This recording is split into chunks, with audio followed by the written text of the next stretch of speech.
Good afternoon. My name is Leo Casey. I am the director of Albert Schenker Institute, and I'd like to welcome you all here today for our first conversation for the 2017-18 school year on vouchers and education. We have had a few challenges.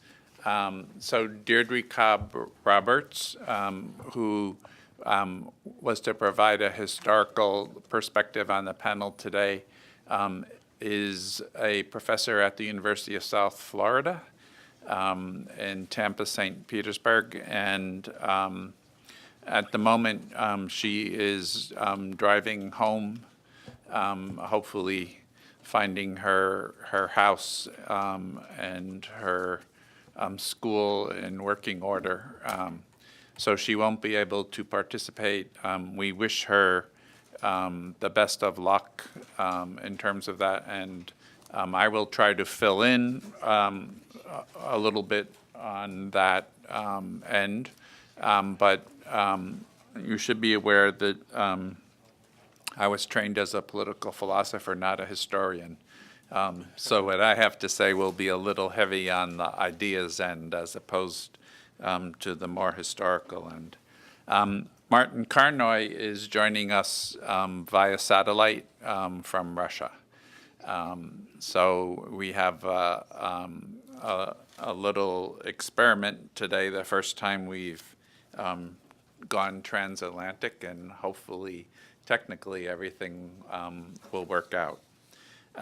The full range of speakers today, and as always, we provided full biographies in your packet, and so I won't spend the next 5 minutes describing each one of them. But Martin Karnoy is a professor of education at the Stanford Graduate School of Education, and widely known as one of the deans of education research in American education. He has written in an extraordinarily diverse set of circumstances and on different topics, and he has written in particular a number of studies of vouchers which are particularly relevant to today's discussion. John Jackson is the president and CEO of the Schott Foundation for Public Education, and we claim him as one of our own on the Albert Schenker Institute board. And John has been an outspoken and powerful advocate for public education over a number of years, beginning with his work with the NAACP.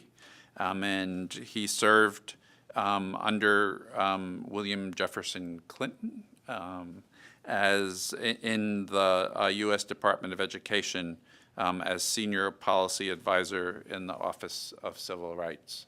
And you will see that that is a particularly important piece of history for today's topic.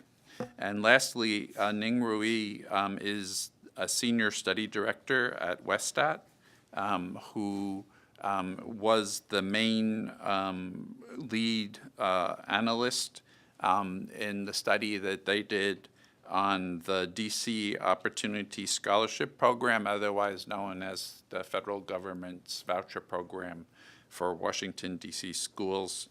And he has also been involved in working on the Measures of Effective Teaching project. And you can learn more about each of these individuals on their biographies in their packet. For those of you who would like to follow along with today's conversation on Twitter with your questions, the hashtag we will use, surprisingly enough, is vouchers. And lastly, before I begin, the one thing I want to point out to you is that we will provide you all with index cards to write down questions. So as we go through the panel. If you feel so inspired, you should do that right away. Now, I will proceed as a poor substitute for Deirdre Cobbs-Roberts. Vouchers in American education appear in the mid-1950s, almost universally acknowledged, having started with Milton Friedman's seminal essay, The Role of Government in Education. At the very same time in American education, massive resistance to the Brown versus Board of Education decision and to school integration is sweeping the South. These two developments are connected. Vouchers first appear as a practical program in American education for use in private segregated academies throughout the South, which are founded as a major front in the resistance to school integration. This is clear in Milton Friedman's essay itself.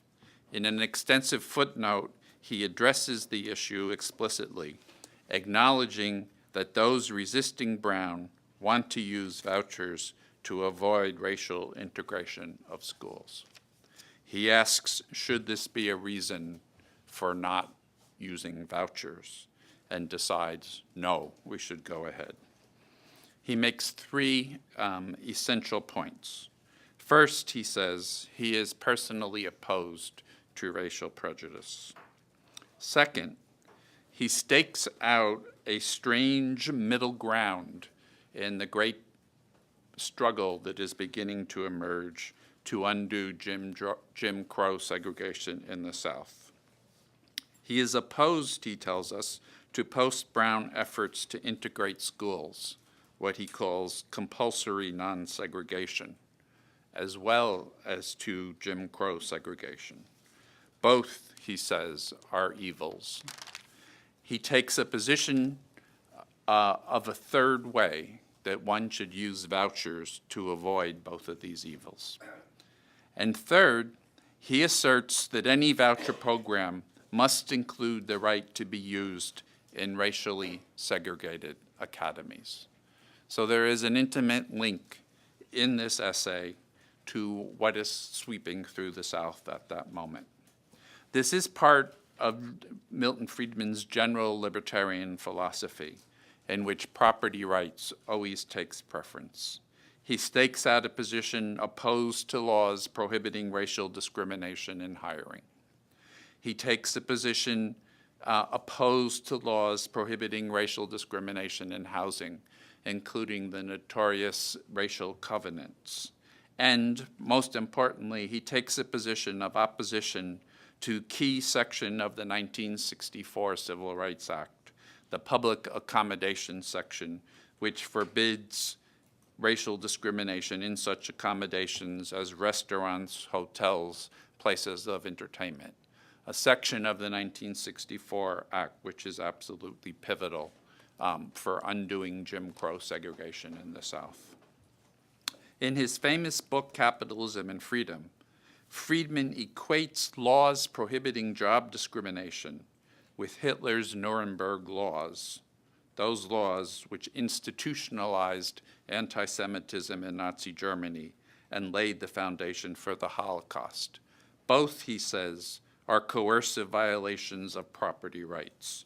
The former, those laws prohibiting job discrimination by prohibiting discrimination. The latter, the Nuremberg laws, by mandating it. In every case, property rights must take precedence, and they must not be limited in any way. Friedman supported, again in Capitalism and Freedom, a Virginia law, later declared unconstitutional, which was passed in the wake of Brown versus Board of Education, allowing public funds to be diverted from public schools for use as vouchers in racially segregated white academies. This law enabled a particularly disgraceful period in American educational history in Prince Edward County of Virginia, where for 5 years African American students were deprived of all education when the county closed down all public schools and only provided vouchers that could be used in what was now a private segregated white academy. Even when they were forced to reopen the public schools in Prince Edward County, for some time the county spent twice as much on vouchers to the segregated white academies as to the public schools. This history, and the reason why we do this history, is extraordinarily relevant to what is going on today with proposals for vouchers from the Trump administration. When Betsy DeVos refuses to say that the proposed $20 billion voucher program that she is advocating and that Trump promised in the election campaign can't be used in schools to discriminate. In other words, she is refusing to create a ban on discrimination. It is a position that evokes backward to Milton Friedman directly. And at a time when the U.S. Department of Education is diminishing civil rights enforcement in everything from the numbers of cases which it will now process of alleged discrimination, in its denial of the rights of transgendered students, and its rolling back of attempts to undo rape culture on college campuses,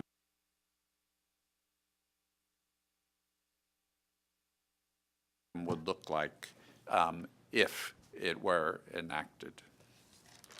So with that, I would like to turn it over next to Martin Carnoy.